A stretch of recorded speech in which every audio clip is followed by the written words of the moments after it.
Welcome to Present Poetry, a podcast where we sit back, relax, and enjoy some poets of the past and present. I'm your host, Erin Crittenden, and before we get started on this week's episode, I want to remind you that all of the material used in this podcast is either public domain or used with permission from the author or the author's estate. It's a fun time for all ages, so sit back, relax, and get ready to hear this week's featured poet.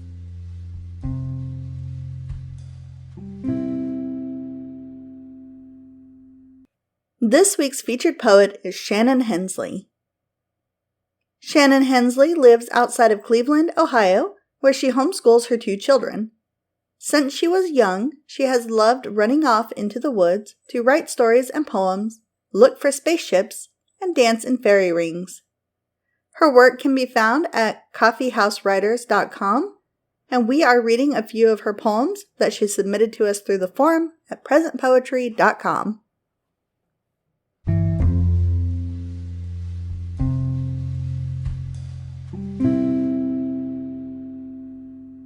This poem is called My Daddy Was a Gardener. My daddy was a gardener. His basil got taller than me. Everything smelled like pizza as shaggy bunches dried. I grew up on the front porch snapping green beans he carried over in 5-gallon buckets. I remember tasting summer all winter long. Little yellow broccoli buds when he gently parted swirls of leaves with the same huge hands that pulled down dying trees and turned them into firewood to keep us warm. One year, our tiny peach tree suddenly woke up, as if blessed that spring by Demeter. We had an armload of fruit where we had barely had any. Dad was so happy he decided to make jelly, but jelly simmered slowly for so long that he fell asleep. From too many peaches, we ate none. Growing so close its branches banged on the slate roof every thunderstorm, we had an apple tree, so overgrown the bitter fruit splashed to the ground. On quiet mornings, with fog hanging in a thick blanket, deer would wander out of the woods to eat their fill. Dad would take his coffee outside and join them, crouched low against the stone wall he built just a few feet away, contemplating the fog and the garden and the pond nestled in the hills surrounded by redbud trees. My daddy was a gardener, and his mom and dad before him too, but his magic had skipped me. Nothing grows from the spot where we planted him in the ground, a copy of my son's sonogram picture in his casket. At almost 10, he finds his hiding cousins and chases them around the cars a respectful distance away, too like Dad to be contained. His long fingers can never quite stay clean. But there is no scent of wild basil, no sign of a propagated green bean vine reaching up from the dirt, and the last strands of funeral ivy are withering on my windowsill.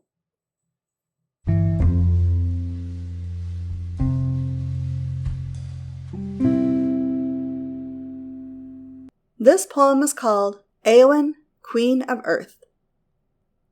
There are no governed mans, only Eowyn, and she is the queen. Her brother shows her a map, tells her they live in America, repeats representative democracy and other words he's heard in school. No, we don't, she insists. We live on Earth, and I'm the queen. He asks exactly what she is the queen of. Earth, Her Royal Majesty replies.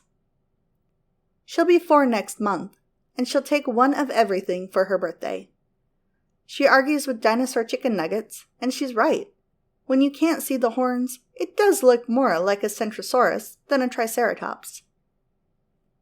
In her palace courtyard one morning, she found an empty snail shell and named him Snaily. She laid him gently on a yellow walnut leaf in the late summer sun. She waited as patiently as she could for Snaily to come out and play. When we came back, the leaf had blown away, and she cried because she would never see Snaily again. There are no governed mans, only Eowyn, Queen of Earth.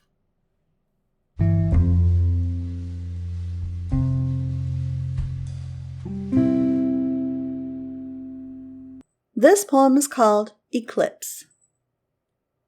ever-reducing crescents, carved by a shadow of curiosity, as we drift into the penumbra, unaccustomed to the luminosity. The brightly glowing ring, feather strokes of light, surrounding a moon of darkness outlined by the night. A flash of brilliant blue, followed by bright red. It's as if a precious jewel along the edge is led. Then the spell reverses, the day suddenly returns. The crescent begins to grow as the sun above still burns. The magic safe for the retina, at the height of totality, is seared instead into the mind as we regress into reality.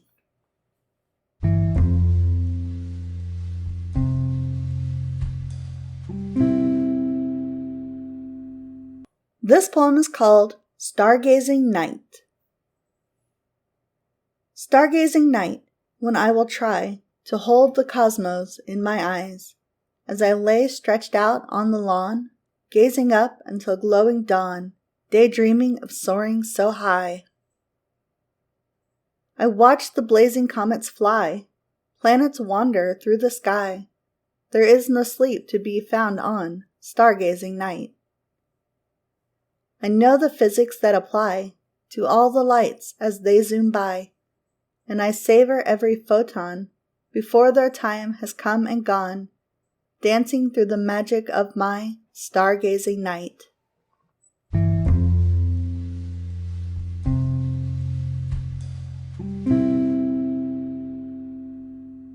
This poem is called Saw That One Coming.